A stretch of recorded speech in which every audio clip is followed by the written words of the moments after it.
دو چیزوں کی ضمانت انشاءاللہ میں حدیث کے سائے میں بیٹھ کے دوں گا۔ پہلی چیز کی ضمانت، او میرے یارو، میرے پیارو، او میرے ویرو، پہلی چیز کی ضمانت کہ نکاح بیٹی کا ہو تو ماں باپ کے مسجد میں کروائیں گے، لڑکوں جوانوں برات شادی حال میں لے کے جانا، لیکن نکاح جیسا متبرک فریضہ میرے عزیزوں مسجد میں کروانا۔ بیٹیوں خدا کے واسطے اپنے ماں باپ کی پوزیشن کو دیکھ کر لال جوڑے کا سوال کرنا۔ اگر اماں ابا پریشان ہیں، ماں کمیٹیاں ڈال ڈال کے تیرا جہیز تیار کر رہی ہے اور ابا ریڈیاں لگا لگا کر اس عزت کو عزت کے ساتھ فارغ کرنے کی دعائیں کر رہا ہے، تو میری بچی جب تیرا باپ رات کو گھر آئے تو اس کے ہاتھوں پر اللہ اکبر کھردرے نشان دے کر، اس کے کپڑے کو داغدار دیکھ کر اپنے باپ کا ماتھا چوم کے کہا کر میرا ابا کیوں پریشان ہونا ہے، دعا کر اللہ مجھے ایسا گھرانہ دے جو جوڑا میں پہن نہیں ہوں مجھے اسی جوڑے میں لے کے چلا جائے۔ ابا تیرے برتنوں کی مجھے ضرورت کوئی نہیں، تیرے جہیز کی ضرورت کوئی نہیں، ابا مجھے دعاؤں کا جہیز دینا۔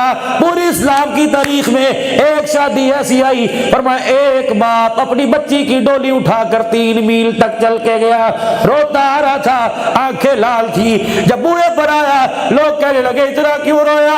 فرمایا میں نے لکڑی اور جہیز اور میں نے سونے چاندی کے جہیز دیکھے، دنیا کو چیلنج ہے، ایسا جہیز دیا کائنات ختم ہو جائے گی، کوئی اپنی بچی کو ایسا جہیز نہیں دے سکتا۔ کہ کیا جہیز دیا؟ کہ ڈولی اٹھا کے 3 میل تک روتا چھوڑ کے آیا ہوں اور ہر قدم پر دعا کر رہا تھا اللہ سہاگنی رکھنا، سہاگنی موت دینا۔ میری بہن ہو جا رزق کی دعا کرتی ہو، اولاد کی دعا کرتی ہو، رات کو جب بھی آنکھ کھلے بسترے میں بیٹھ کے جھولی پھیلا کر اپنے شوہر کو سوتے ہوئے دیکھ کے کہا کرو اللہ میری زندگی نولا دے۔ خدا کی قسم اگر زندگی میں شوہر دنیا سے چلا گیا ایسی رلے گی منہ لگانے کے قابل نہیں ہوگا۔ یہ دنیا میرے عزیز و گندی تہذیب میں اتنی گر گئی، یقین جانو لاوارث عورت کو اس وقت تک کپڑے نہیں دیتی جب تک ان کے روٹی نہیں دیتی جب تک ان کے کپڑے نہ اتار لے۔ اور میرے ویرا خدا را ہمیں کیا پتا تھا عزت بچانے کے لیے اور 2 روٹیاں لینے کے لیے خدا کی قسم عزت بیچنی پڑ جائے گی۔ اور کس دنیا کے اندر رہتے ہو؟ پوری دنیا کا کفر آج مسلمانوں پہ تھوک رہا ہے۔ کہتا ہوں لوگوں تم مسلمان نظر آتے ہو، تمہارے اندر اسلام کہیں نظر نہیں آتا۔ او لوگوں آج ماں باپ کی خدمت چھوڑ کے کہتے ہو میں انگلینڈ جانا، ماں باپ کے پاؤں نہیں دباتے، ان کے کتے نہلاتے ہو۔ خدا کی قسم جن کی دنیا میں بھی اوقات کوئی نہیں، آخرت میں بھی اوقات کوئی نہیں۔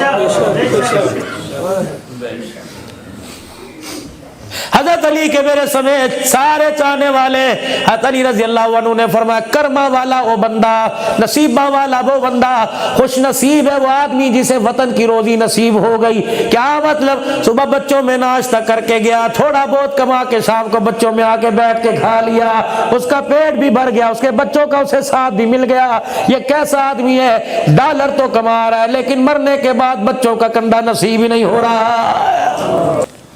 2 کام کر لو ضمانت، مسجد کے اندر نکاح کرو۔ بیٹی آج گھر جا کے باپ کو کہہ دینا ابا بے شک ہمارے پاس 4 مرلے کا مکان ہے، ہماری برادری 600 آدمی کی، ابا جان شادی پر سب کو بلا، شادی حال میں برات بٹھا کھانا کھلا، لیکن ابا میں نے شادی حال میں سے رخصت نہیں ہونا، میں تو اس گھر میں رخصت ہوں گی جہاں سے میں نے 22 سال جہاں گزارے۔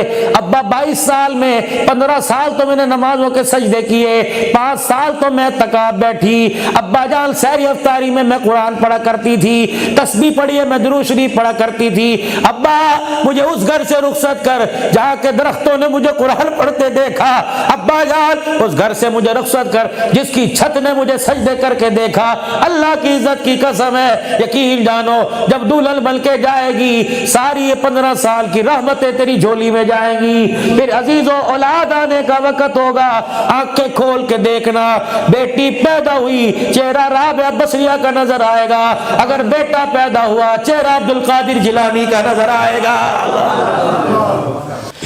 ایک اور آپ سے گزارش کروں گا، جب رشتہ طے کرو ساری باتیں طے کر لو، لیکن کہنا میاں دودھ پلائی کی رسم تمہارے کرتے ہوں گے، ہمارے تو نہیں کرتے، اگر تم نے کرنی ہے کریں گے، لیکن سسرال والوں کو ساس سسر کو مجبور نہ کرنا سونے کی انگوٹھی پہناؤ، ہم سونے کی انگوٹھی کے مالیت کے پیسے دے دیں گے، 20,000 روپے ڈال کر تیری مرضی موٹر سائیکل لیا، 20-30,000 ڈال کے عمرہ جا کرا، سونے کی انگوٹھی پہنائیں گے، میں وہ اپنی بچی کا شادی میں نہیں دوں گا جس چیز سے آمنہ کے لال کی آنکھ میں آنسو آتا ہے۔ حضور علیہ السلام نے فرمایا او میرے امتیو اور گجرا والے کے غیور مسلمانوں، 2 چیزوں کی ضمانت مجھے دے دو، جنت کی ضمانت مجھ سے لے لو۔ فرمایا وعدہ دو میری امت کا مرد سونا نہیں پہنے گا، وعدہ کرو چھلکنے والا ریشم کا کپڑا نہیں پہنے گا، مرنے کی دیر ہے جنت کے 8 دروازے پہ کھڑے ہو کے میں محمد تمہارا استقبال کروں گا۔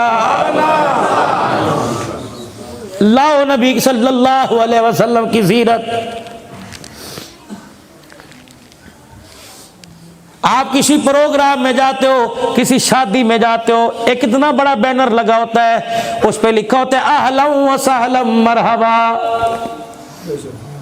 پڑھے لکھوں سے پوچھ لو، غیر پڑھے لکھوں سے پوچھ لو کیا مطلب، کہا جی خوش آمدید، تمہیں کس نے کہہ دیا اس کا مطلب خوش آمدید ہے؟ آؤ میں آج تمہیں بتاؤں نکاح کسے کہتے ہیں۔ نکاح 6 چیزوں کا نام ہے، 2 فرض 1 واجب 3 سنتیں۔ برات بوئے پر شادی حال میں آ کے بیٹھ گئی، مولوی صاحب فارم لے کے آیا، کرسی پر آ کر دولہے کے ساتھ بیٹھ گیا، میرے عزیزوں بیٹھ کے کہا میاں فلاں فلاں کی بیٹی فلاں باپ ہے، اتنا حق مہر ہے فلاں فلاں، موجود ان وکیلوں کے میں نے تیرے ساتھ نکاح کیا، تو نے قبول کیا۔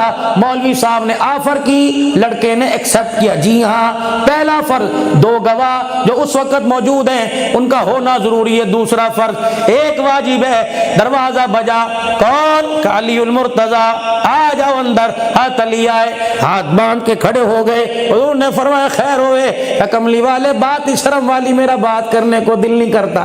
حضور علیہ السلام نے فرمایا بتا کیا بات ہے؟ اتنے میں شانوں والے ابو بکر عمر دائیں بائیں آ کے کھڑے ہو گئے، علی اسی پیچھے ہے نہ تو کر، علی اسی پیچھے ہے نہ۔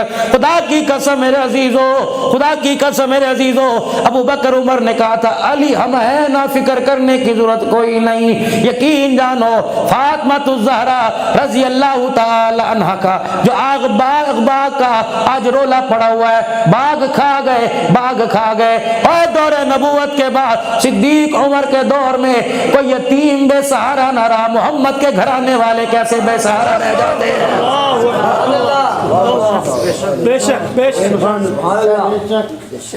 ابو بکر سی ہے نا کر بات۔ عبد الرحمن بن عوف نے مشورہ دے کے اندر بھیجا، جا حضور کی بیٹی کا رشتہ مانگ کیا، بس مختصر کروں گا۔ عبد الرحمن بن عوف، یا اللہ اپنے نبی کے دل میں ڈال دے میرے بھائی علی کو نہ کرے۔ حضور علیہ السلام علی نو ویکھو تے سانو بھی دیکھو، ساڈی داڑیاں چٹیاں ہو گیا تیرے پیروں میں بیٹھے بیٹھے، گارنٹی دیتے ہیں تیری فاطمہ کو علی خوش رکھے گا۔ حضور اندر تشریف لے کے جا رہے، جبرائیل علیہ السلام سوڑا 12:30 تک کو، حضور نے فرمایا کیونکہ میں بھی علی کا سفارشی بن کے آیا۔